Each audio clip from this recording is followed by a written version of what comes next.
시간에 함께 보실 말씀은 사사기 2장입니다. 사사기 2장 1절에서 5절의 말씀을 우리 함께 읽겠습니다. 사사기 2장 1절에서 5절의 말씀 우리 한 절씩 교독하시면서 이 시간 하나님이 주시는 귀한 음성을 저와 함께 듣길 원합니다. 1절의 말씀을 제가 먼저 읽겠습니다. 여호와의 사자가 길갈에서부터 복임으로 올라와 말하되 내가 너희를 애굽에서 올라오게 하여 내가 너희의 조상들에게 맹세한 땅으로 들어가게 하였으며 또 내가 이르기를 내가 너희와 함께한 언약을 영원히 어기지 아니하리니 너희는 이 땅의 중과 언약을 맺지 말며 그들의 제단들을 번성하였거늘 너희가 내 목소리를 듣지 아니하였으니 어찌하여 그리하였느냐. 그러므로 내가 또 말하기를 내가 그들을 너희 앞에서 쫓아내지 아니하리니 그들이 너희 옆구리의 가시가 될 것이며 그들의 신들이 너희에게 올무가 되리라 하였노라. 여호와의 사자가 이스라엘 모든 자손에게 이 말씀을 이르매 백성이 소리를 높여온지라. 함께합니다. 그러므로 그곳을 이름하여 복임이라 하고 그들이 거기서 여호와께서 제사를 드렸더라. 아멘. 독일에 전에 내려오는 하나의 이야기가 있는데 한 마을에 농부들이 농사를 짓고 있었습니다. 너무너무 괴로운 마음에 그들은 하나님께 기도를 하기 시작했습니다. 하나님, 우리가 비를 요구할 때 하나님은 빌어주시면 안 되나요? 우리가 햇빛을 요구할 때 하나님께서 우리에게 햇볕을 주시면 안 되나요? 하나님께서 그렇게 이제 기도하는 그들의 기도를 들으시고는 그 농부들의 마음처럼 그대로 응답해 주겠다 약속해 주셨어요. 그래서 농부들은 열심히 씨를 뿌렸습니다. 그리고 하나님 앞에 기도합니다. 하나님, 비가 필요해요.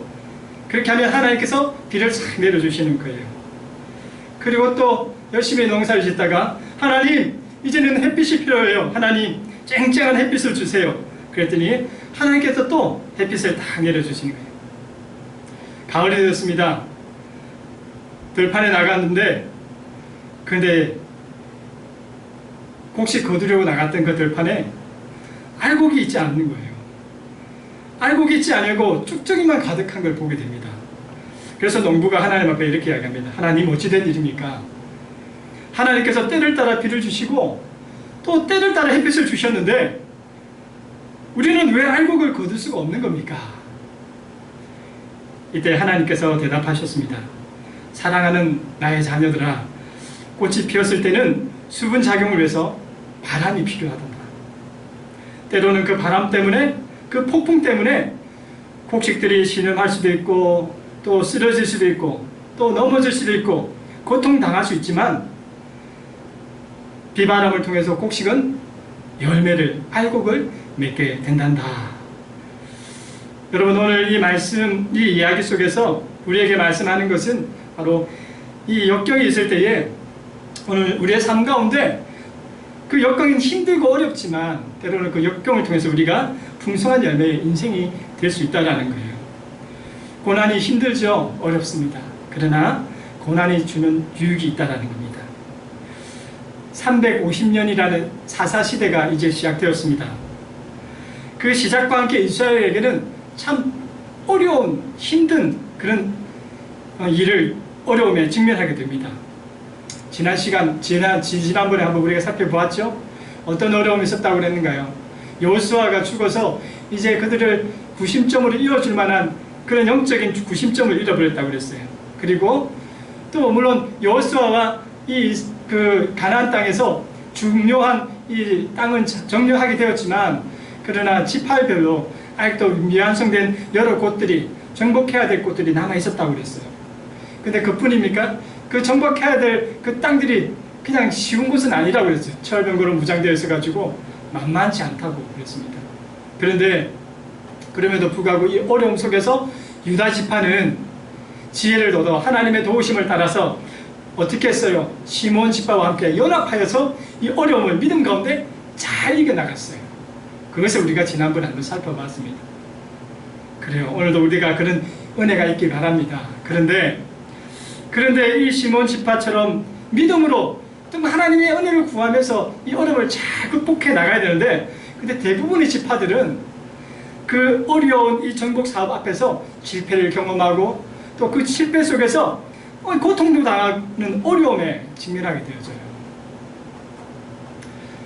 여러분, 계속해서 실패하고 계속해서 넘어지면 그 일을 하고 싶어요? 하기 싫어져요? 예, 계속해서 실패한다 보세요. 그래요. 우리가 어떤 일을 하는데 계속해서 실패하면 그거 하고 싶지 않을 거예요. 이스라엘 백성도 마찬가지였던 것 같습니다. 이 가나안 정복이 만만치 않고 도전하다가 실패를 경험하니까는 이 이스라엘 백성들이 남아있는 이 가나안 족속들을 정복하려 하지 않았어요. 그렇게 신앙이 정체되어 갔습니다. 가나안 땅에 남은 부족이 있음에도 불구하고 그것에 대한 어떤 정복의 마음을 접어버린 이스라엘 백성들. 그러다 보니까 그들 삶에 많은 변화가 나타나기 시작했어요. 우리 여러 가지 변화가 나타납니다. 어떤 변화가 나타나냐 하면 오늘 본문 2장 1절 말씀을 한번 읽어보겠습니다. 자, 시작. 여호와의 사자가 길갈에서부터 복임으로 올라와 말하되. 1절의 이 상반절을 보니까 여호와의 사자가 길갈에서부터 복임으로 올라왔다라고 이야기하고 있죠. 이것은 지금 이스라엘 백성이 지금 어디에 있다라는 거예요? 복임에 있다라는 겁니다. 복임.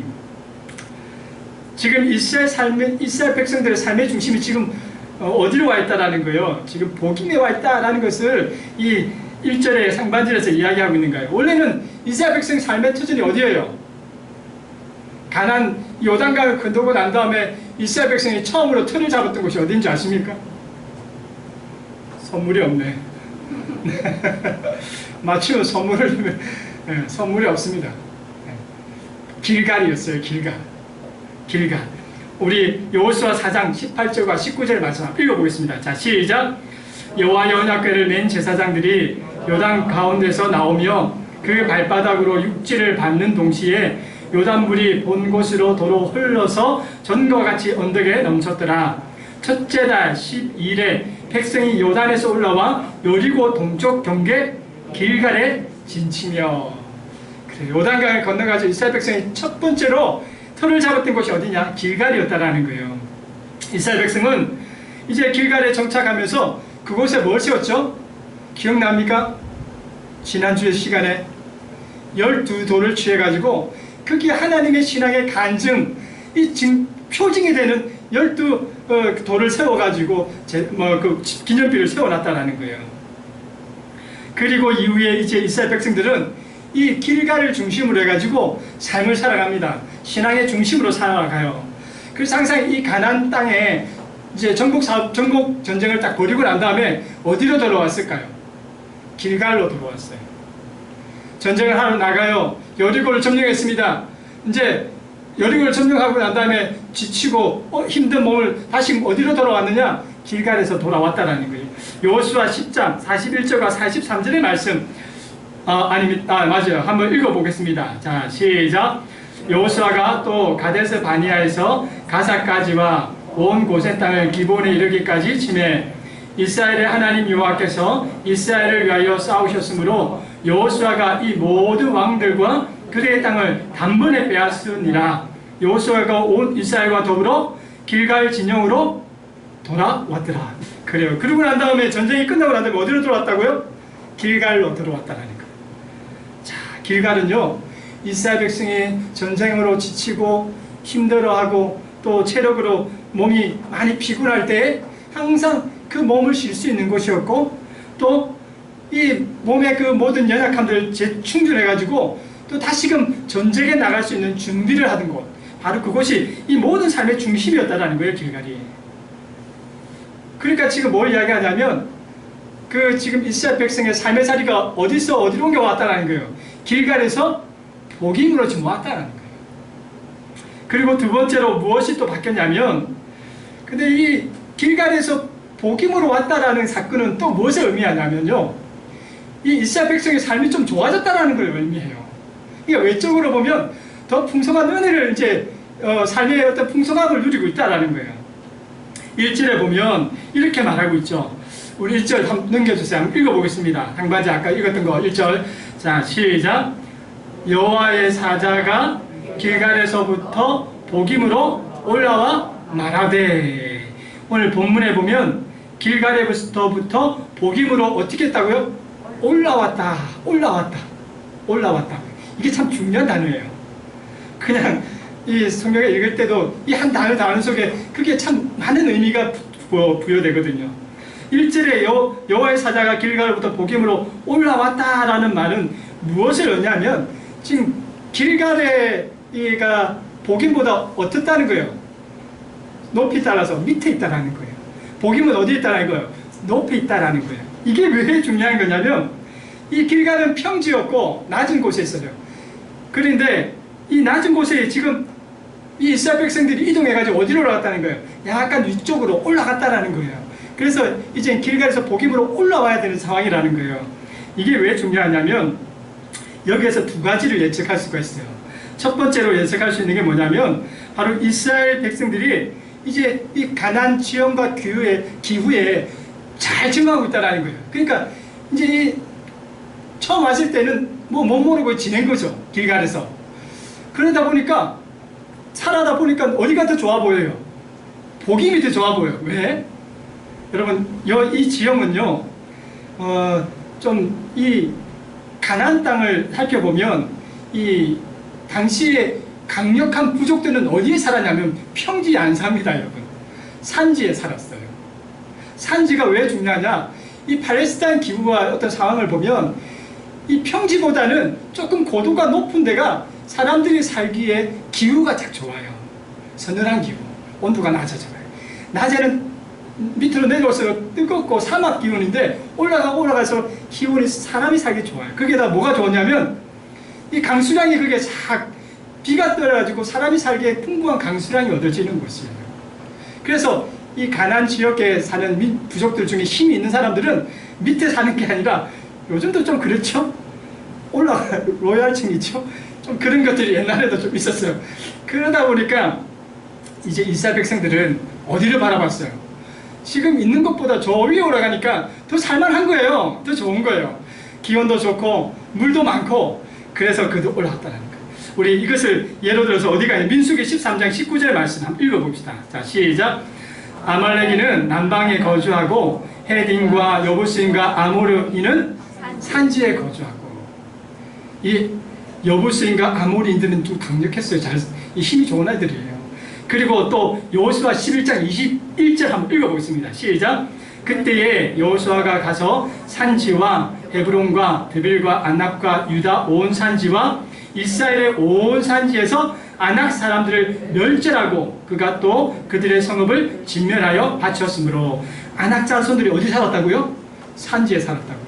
아낙 자손들 알죠? 넬피니가 부르는 그 등치 좋은 싸움 잘하는 싸움꾼들이 다 어디 살았다는 거예요? 산지.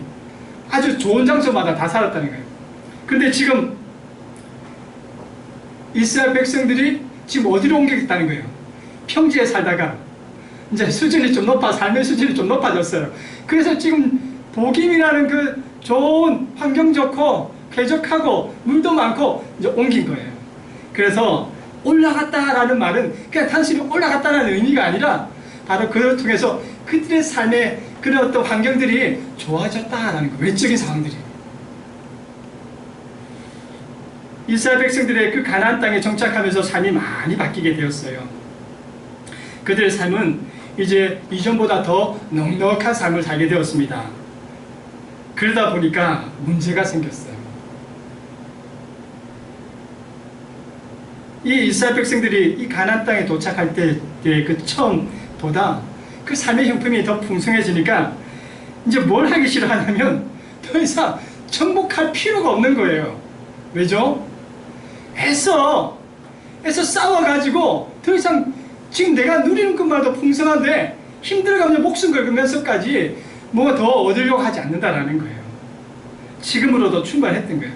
그래서 애써 목숨 걸고 뭔가 싸우고 투쟁하지 않으려고 했습니다. 그러다 보니까 이 남은 가나안 족속의 그 모습이 있는데도 불구하고 이제는 그들과 무엇하며 살아요? 어느 선에서 타협하기 시작하는 거예요. 서로 침범하지 않도록 하면서 그렇게 이제 조절하면서 살아갑니다. 그러다 보니까 어떻게 돼요? 그런 어떤 타협 속에서 가나안의 문화들이 자연스럽게 이스라엘 백성들 안으로 남아있어요. 원래는 하나님께서 제거해야 되는 건데, 하라고 하신 건데, 그런데 그걸 하지 못하니까 자연스럽게 그것이 그들의 삶의 자리로 돌아옵니다. 이 변화 속에서 이스라엘 백성들 안에는 이제 가나안 세대라는 그런 자녀들이 태어난다는 거예요. 오늘 본문 2장 10절에 보면 이들 뭐라고 이야기하냐면 다음 세대라고 이야기합니다. 가나안 세대란 뭐냐? 외적으로는 이스라엘의 가정에서 태어났어요. 그런데 내적으로는 가나안의 문화와 그 가치관의 지배를 받으며 살아가는 세대, 그것을 가나안 세대라고 합니다. 오늘 2장 10절에 보면 그들 다른 세대라 표현하고 있어요. 이러한 상황 속에서 하나님은 누구를 보내세요?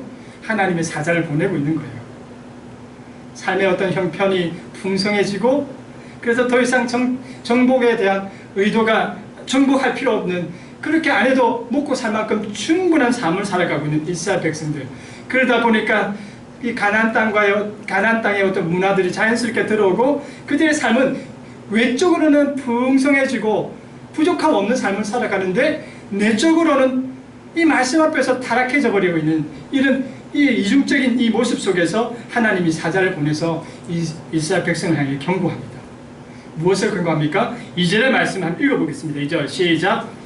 너희는 이 땅의 주민과 언약을 맺지 말며 그들의 제단들을 헐라 하였거늘 너희가 내 목소리를 듣지 아니하였으니 어찌하여 그리하였느냐.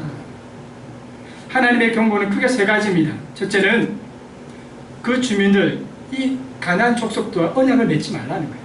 그리고 두 번째는 제단을 헐어버리라는 거예요. 그들의 예배를 쫓아다니지 말라는 거예요. 그들의 타락한 그들의 제사는 이 성적으로 물러나는 거였거든요. 그런 어떤 그 제단을 헐어버리라는 거예요. 그리고 너는 하나님의 말씀에 순종하면서 살아가라. 이게 하나님께서 주셨던 세 가지의 약속이고 경고였습니다. 이렇게 하나님은 이스라엘 백성이 철저하게 가나안에 물들지 않고 마지막까지 그들과 함께 있는 이 가나안의 족속들을 다 제거하고 난 다음에 너희는 하나님의 정체성을 가지고 하나님의 말씀에 순종하며 살아가도록 그렇게 명령하셨는데, 그런데 이스라엘 백성은 어떻게 합니까? 계속되는 이 정복의 실패 속에서 그들은 그냥 지금 이 정도로도 살만한데 굳이 내가 그것을 싸우면서 목숨 걸 필요 없다라는 거예요.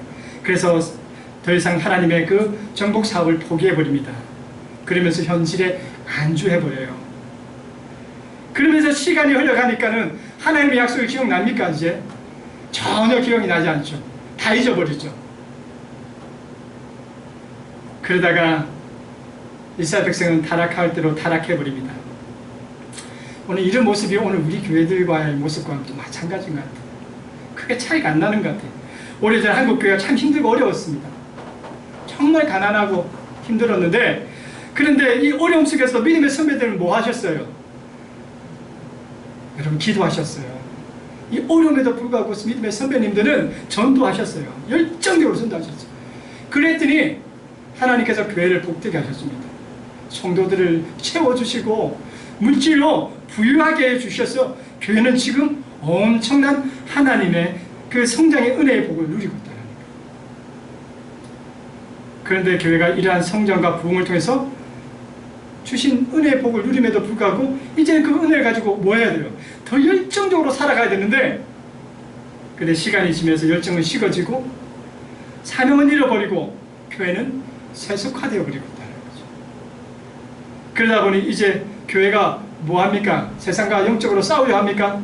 안 싸워요. 지금으로도 충분한데 뭐 굳이 세상하고 싸우겠어요? 영혼 구원에 관심 없고 세상과 더 이상 영적인 싸움을 싸우려고 하지 않습니다. 오히려 싸우는 대상이 누구냐? 교회끼리 싸워요. 교회 안에서 교회들끼리 싸우고 성도들끼리만 싸우는 거예요. 바깥에 우리 저기 있고 바깥에 우리가 사명이 있는데 그걸 다 잃어버리니까 안에서 지금 우리끼리 아웅다웅하면서 살아가는 거예요. 여러분 요즘에 서울에서 성장하는 교회, 부흥하는 교회, 이 부흥이라는 말을 함부로 쓰면 안 돼요. 성장하는 교회, 여러분 대부분요 대형 교회가 성장하고 있는 것 보면 어떤 이동이냐면 수평이동이에요. 수평이동. 많은 부분이 수평이동. 그러니까 교회가 교회끼리 여기 좋다면 우르르르 성도가 옮기는 거예요. 전도되어서 성장하는 게 아니라 성도가 성도끼리 움직여서 이렇게 움직이고 저렇게 움직이고 있는 거예요. 오늘 바로 이렇게 우리의 교회가 세상과 타협함으로써 안전제일주의를 외치다 보니까 영적인 싸움에서 이제는 우리는 그것을 회피하며 살아갑니다. 그러다 보니까 교회 안에는 뭐가 들어와요?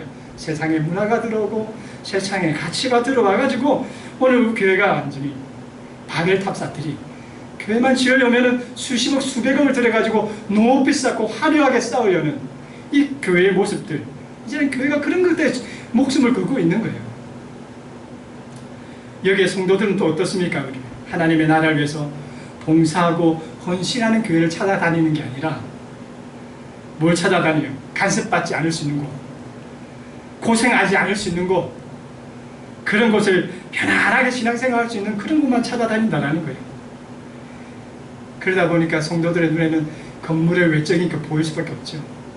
사람의 수가 몇 명 모이느냐, 그게 중요하게 돼버린 거예요. 좋은 프로그램이 있느냐 없느냐, 이게 먼저가 주가 되는 거예요. 이렇게 되다 보니까 교회가 부흥할 수 있습니까? 부흥하지 않는 거예요. 부흥할 수가 없죠. 교회는 더 이상 전도하지 않고, 교회가 그렇게 또 세상을 향해서 전도하지 않고 살아가는 영적인 권위도 다 떨어져 버리고. 그래서 요즘에 교회가 세상의 밥입니다. 요즘에 텔레비전만 보고 뉴스만 보면 참 안타까워요. 이 여호수아가 이렇게 외치면서 가나안 땅을 향해서 저들은 우리의 밥이라고 외쳤던 그 마음은 이제 역전이 돼가지고 오히려 세상이 교회를 향해서 만만하게 생각하는 거예요. 그래서 기독교인이라고 하면 앞에 뭐가 붙습니까? 요즘에 개가 붙어요. 개가. 참 안타까워요. 조롱하고 비난하고 무시하고. 오늘 우리 한국교회의 모습이 이렇게 되어버렸습니다. 하나님은 이러한 것을 알려주기도 위해서 이스라엘 백성에게 뭐라고 이야기하느냐면, 너희가 타협하고 용납했던 그 가나안 족속이 너희의 옆구리에 뭐가 된다고 합니까?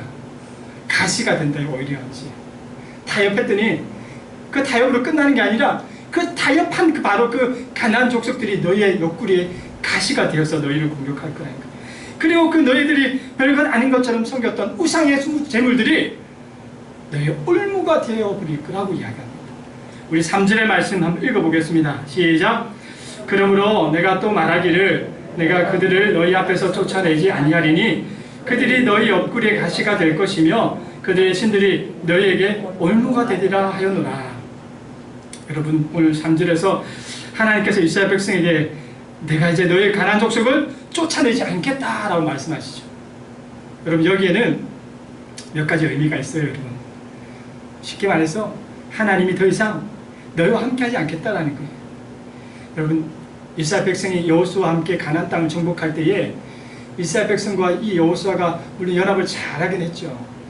물론 나름대로 싸움도 잘했죠. 그러나 여러분, 모든 싸움에 누구와 함께 하셨어요? 하나님이 함께 하셨어요. 하나님이 함께 하셨어요. 하나님이 함께 하지 않은 싸움이 하나도 없었습니다. 하나님이 함께 하셨어요. 그래서 그들은 순적하게 다 이길 수 있는 놀라운 은혜를 경험하게 되었어요. 그것을 여호수아 10장 41절에서 이렇게 고백합니다. 한번 읽어보겠습니다. 시작. 이스라엘 하나님 여호와께서 이스라엘을 위하여 싸우셨으므로 여호수아가 이 모든 왕들과 그들의 땅을 단번에 빼앗았죠. 단번에. 그들이 잘났어가 아니에요. 하나님께서 친히 싸워주셨기 때문에 이 가나안 땅에 이 모든 정복해야 될 삶을 단번에 얻을 수 있는 놀라운 은혜가 있었다는 거예요. 바로 이스라엘 백성이 싸우며 그것을 승리할 수 있던 비결은 하나님이 함께 하셨거든요. 그런데 지금 이제부터는 뭘 안 하겠다는 거예요. 하나님이 너하고 같이 안 있겠다는 거예요. 너 싸울 때마다 너와 함께 하지 않겠다는 거예요. 그러니까 뭘 하는 거예요? 네 혼자 한번 싸워보라는 거예요. 네가 세상에 나와서 한번 네 마음대로 한번 싸워보라는 거예요. 그럼 어떻게 됩니까? 우리가 이길 수 있습니까? 그러다 보니까 오히려 이 남은 가나안 족속이 이스라엘 백성의 옆구리에 가시가 되어 공격을 한다는 거예요. 세상이 오히려 하나님이 없이 버티고 있는 교회를 향해서 세상은 오히려 교회를 밥처럼 생각하게 되어진 거예요. 마찬가지입니다. 여러분, 교회가 사명을 잃어버리면 이렇게 되는 거예요. 교회가 세속화되어지고 성도가 믿음을 포기하는 순간에 이런 일이 벌어집니다. 하나님은 교회가 세상으로부터 이렇게 버림받아도 정말 믿음 안에서 정말 그들의 신앙의 어떤 정체성을 회복하지 않는다면 이 가나안 족속처럼 함께하지 않을 거라는 거예요. 하나님의 역사를 보여주지 않으실 거라는 겁니다. 바로 이러한 이 세상의 이 핍박과 이 어려움, 이것을 해결할 수 있는 방법은 무엇일까요, 여러분? 다 하나밖에 없습니다, 여러분. 하나밖에 없어요. 오직 한 가지는 다시 하나님께로 돌아가는 방법밖에 없어요, 여러분. 하나님의 책망에 이스라엘 백성이 어떻게 반응하죠? 어떻게 반응합니까? 4절 5절 말씀 한번 읽어보겠습니다. 시작. 여호와의 사자가 이스라엘 모든 자손에게 이 말씀을 이르매 백성이 소리를 높여 운지라. 그러므로 그곳을 이름하여 복임이라 하고 그들이 거기서 여호와께서 제사를 드렸더라. 오늘 본문에 보세요. 4절과 5절에 보니까 참 멋진 이야기입니다. 하나님께 책망하는 소리를 들었던 그들이 소리 높여 울고 예배드리는 그런 이스라엘 모습들 대단해 보이죠. 대단해 보입니다. 근데 여러분, 여기에 쏘가 넘어가면 안 된다라는 거예요. 여기에 다 우리가 신앙적으로 다 넘어진다라는 거예요. 이 정도만 하면 되겠지. 하나님 앞에 눈물 흘리면 되겠지. 하나님 앞에 예배 한번 드리면 그걸로 끝나겠지. 여러분, 하나님이 원하시는 게 이게 아니라는 거예요. 바로 이 눈물 없이 회개하는 것, 물론 이 모습 귀하고 소중하죠. 하나님 앞에 제사 드리는 게 얼마나 좋습니까? 그러나 그 거짓된 눈물과 형식적인 제사는 하나님이 원하지 않는다는 거예요. 이게 왜 거짓되고 형식적이라는 거예요. 여러분, 우리가 진정한 회개와 또 진정한 예배로 하나님 앞에 예배를 드렸다면 우리의 삶의 모습이 어떻게 돼야 된다는 거예요. 돌아가야 된다는 거예요. 눈물만 흐리고 예배 드린 걸로 해가지고 내가 돌아가서 똑같은 삶을 살아간다는 것은 다 그 눈물과 예배가 가식이었다는 거예요. 정말 내가 눈물을 흘리고 통회하였다면, 하나님 앞에 회개하면서 예배를 드렸다면 내 삶은 하나님 앞에 돌이켜야 된다는 거예요. 이게 진정한 오늘 우리들의 모습이 되어야 된다는 거예요. 여러분, 1절의 말씀을 다시 한번 읽어보겠습니다. 여기에서 여러분 특별한 것을 한번 찾아내셔야 돼요. 소문은 없습니다. 여러분, 한번 찾아내셔서 성경을 볼 때에 하나님의 말씀의 메시지를 얻는 방법들을 찾아갔으면 좋겠어요. 1절의 말씀 한번 읽어보겠습니다. 시작. 여호와의 사자가 길갈에서부터 복임으로 올라와 말하되 내가 너희를 애굽에서 올라오게 하여 내가 너희의 조상들에게 맹세한 땅으로 들어가게 하였으며 또 내가 이르기를 내가 너희와 함께 한 언약을 영원히 어기지 아니하리니. 오늘 1절 말씀을 다시 한번 눈으로 살짝 성경책을 보면서 한번 살펴보세요. 특별한 걸 찾아내셔야 돼요. 찾아내셔야 돼요. 그런 것들을 말씀을 통해서 보면서 하나님의 메시지를 발견하셔야 돼요. 여러분, 1절의 말씀 보이십니까? 믿음의 눈을 뜨시고 다시 한번 더 보세요. 보이십니까? 보이세요? 자, 힌트를 드리겠습니다. 1절의 상반절만 다시 한번 엔터 쳐가 넘겨주세요. 자, 상반절입니다. 1절의 말씀. 여호와의 사자가 길갈에서부터 복임으로 올라와 말하되. 이것을 잘 보세요, 여러분. 여기에 특별함이 있어요. 별것 아닌 것 같은데 여기에 특별함이 있다는 거예요. 한번 제가 질문할게요. 여호와의 사자가 어디서 왔습니까? 길갈에서. 자, 크게 대답하셔야 돼요. 어디서 오셨어요? 길갈에서. 길갈에 왔습니다. 자, 그러면 이스라엘 지금 어디에 있습니까? 복임. 근데 하나님은 지금 어디에 있다라는 거예요? 길갈. 여호와의 사자가 길갈에 왔다는 건 하나님이 지금 어디에 계시다라는 거예요. 길갈에 있다라는 거죠. 근데 하나 더 놓을게요. 그럼 하나님은 원래 어디에 계신 분입니까? 하나님 어디 계신지 모르세요? 무소부지하시니까 다 우리가 일반적으로 생각할 때 하나님 어디 계세요? 하나님 어디 계세요? 하늘에 계시잖아요. 그러면 여호와의 사자는 어디에서 와야 돼요? 하늘에서. 하늘에서 와야죠. 하늘에서 와야죠. 그러면 오늘 본문은 하나님께서 여호와 사자를 하늘에서 보내야 돼요. 그렇죠? 아니면 하늘 뺀다면 복임으로 내려와야 돼요. 그런데 오늘 본문은 뭐라고 그래요? 길갈에서 여호와 사자가 올라왔다고 이야기합니다. 하나님 지금 어디 계시다라는 거예요? 길갈에 계시다라는 거예요, 여러분. 길갈에 계신 하나님께서 지금 여호와 사자를 길갈에서 보낸 거예요, 복임으로. 왜 하나님은 길갈에 계세요? 왜 하나님 길갈에 계시냐는 거예요. 지금 이스라엘 백성들은 지금 그 길야에서 다 나왔어요. 지금 복임에 와서 살고 있는 거예요. 그런데 하나님은 길갈에 계신 거예요. 이스라엘 백성은 복임에 와 있는데 하나님은 아직도 그냥 길갈에 계시다는 거예요. 여기서 하나님은 무엇을 말씀하고 싶은 거예요? 그 길갈을 이야기함으로써 우리에게 뭘 이야기하고 싶은 거예요? 바로 우리가 받았던 그 첫 은혜를 기억하라는 거예요. 여러분, 길갈은 어떤 곳입니까? 요단강을 건넜던 그 이스라엘 백성들이 하나님의 언약처럼 12돌을 간직하여 신앙의 간직 표징을 가지고 영차 들어오며 하나님의 기적을 체험하고는 그 길갈에서 그들의 신앙의 표징들을 하나하나 12돌을 세웠던 곳입니다. 그리고 그 길갈은 그 단어처럼 그들의 인생의 모든 수치를 굴러가게 해주셨던 곳이에요. 그러니까 애굽에서 종로를 타고 광야에서 고생하고 또 비웃음거리를 당했던 그 인생의 연약함의 모든 수치들을 하나님이 이 길갈에서부터 깨끗하게 굴러버렸어요. 그리고 이 길갈에서 어떤 일이 있었습니까? 하나님이 그 이스라엘 백성과 함께 할례와 유월절을 행해 주셨어요. 할례는 뭐예요? 내가 너 백성인 것을 증거로 삼는 하나의 예식이잖아요. 뿐만 아니라 유월절은 뭡니까?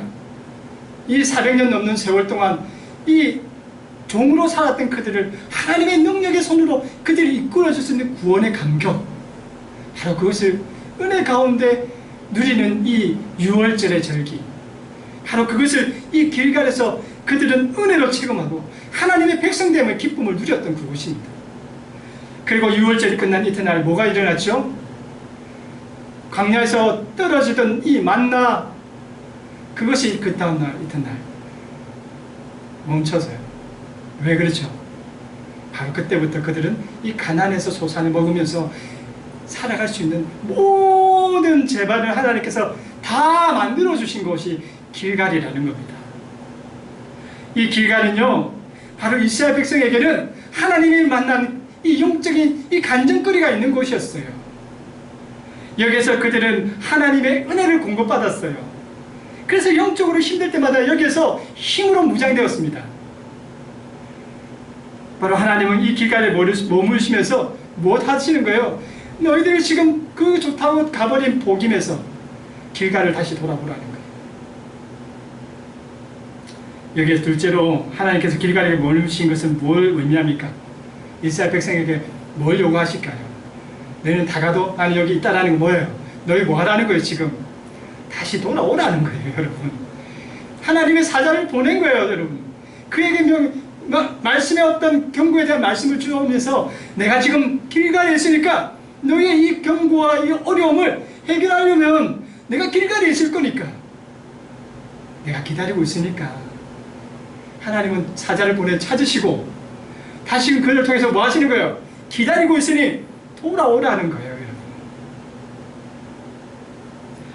이스라엘 백성들은 내 삶의 형편에 따라 내가 보기 좋으면은 여기 갔다가 보기 좋으면 저리 갔다가 했어요.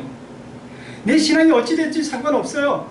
그냥 내 삶의 형편만 좋으면 어디든지 그냥 여기도 가고 저기다 갔습니다. 그러나 하나님은 이러한 이스라엘 백성을 향해서 말씀합니다. 너의 신앙의 중심지로 돌아오라.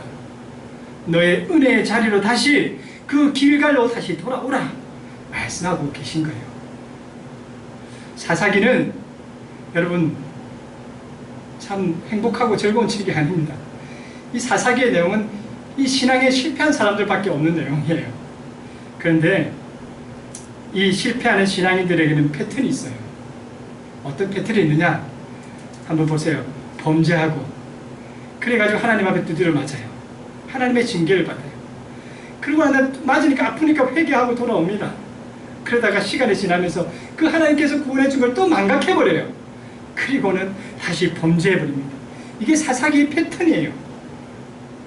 범죄하고 징계하고 회개하고 또 망각해가지고 다시 범죄하게 되어지는, 이것이 사사기에서 말하는 패턴이라는 거예요.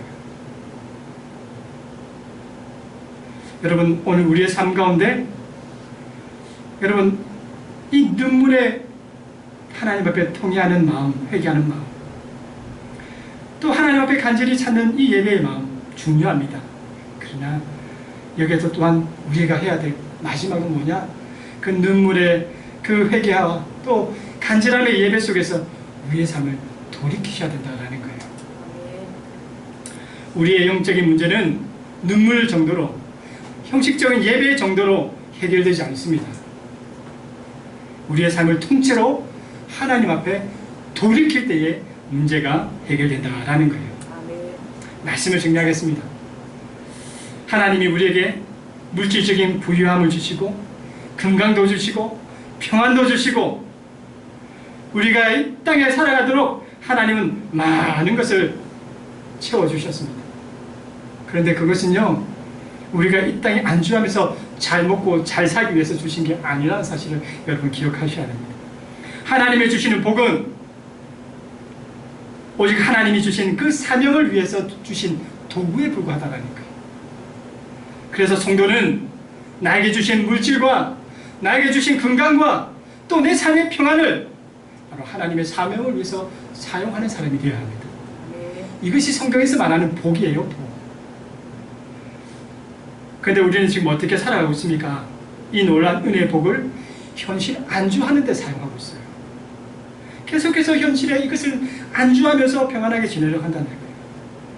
더 이상 하나님의 나라를 위해서 싸우려 하지 않습니다. 그냥 세상과 타협하고, 그리고 또 그렇게 살다 보니까 우리의 영적인 권위와 신앙의 삶들은 모든 권위를 잃어버리고 있습니다. 그래서 성도는 비난받고 조롱받고 무시당하는 그런 세상이 오히려 우리를 향해서 가시가 되어지고 올무가 되어지는 우리의 삶의 현실에 놓이게 됩니다. 그래서 하나님 우리에게 말씀하는 거예요. 너의 신앙의 표징이 있는 길갈에서 다시 만나자라는 거예요. 그 첫 은혜의 감동이 있었던 곳, 그 열정이 있었던 그곳을 너희들은 기억하고 회복하라는 거예요. 그리고 소리 높여 통곡하고 예배로 만족하지 말고 믿음으로 결단해서 너희들의 평안함을 집던 그 복임이 아니라 은혜를 만족하고 은혜로 충만하게 누렸던 길갈로 다시 돌아오라고 이스라엘 백성과 또 우리에게 하나님은 말씀하고 계시다라는 겁니다.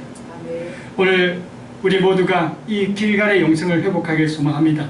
길갈의 영성을 통하여 하나님의 주시는 이 영적인 복을 다 누릴 수 있는 복된 성도가 될 수 있기를 간절히 축복드립니다. 아멘. 기도하겠습니다. 하나님 감사합니다. 믿음의 말씀을 통하여서 오늘 우리의 삶을 돌아봅니다. 주님, 참으로 주님 우리의 삶 안에서 연약함들이 많습니다. 우리 안에 참 이렇게 믿음의 연약함들 다 내려놓게 하시고 정말 진정으로 하나님이 원하시는 그 말씀 안에서 돌이킬 수 있는 은혜의 결단이 우리 삶 가운데 있도록 인도하여 주시옵소서.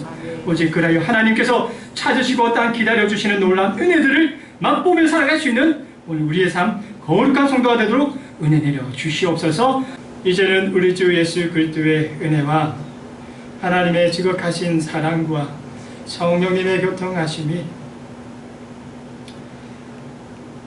믿음의 길갈 우리의 은혜의 장소이며 하나님을 만났던 그곳 우리의 신앙의 모습들을 다시 길갈로 돌이키며 하나님의 은혜를 더욱더 맛보길 원하는 우리 사랑하는 산돌교회 우리 모든 권속들 머리 위에 지금부터 영원까지 함께 하시기를 간절히 축원하옵나이다. 아멘.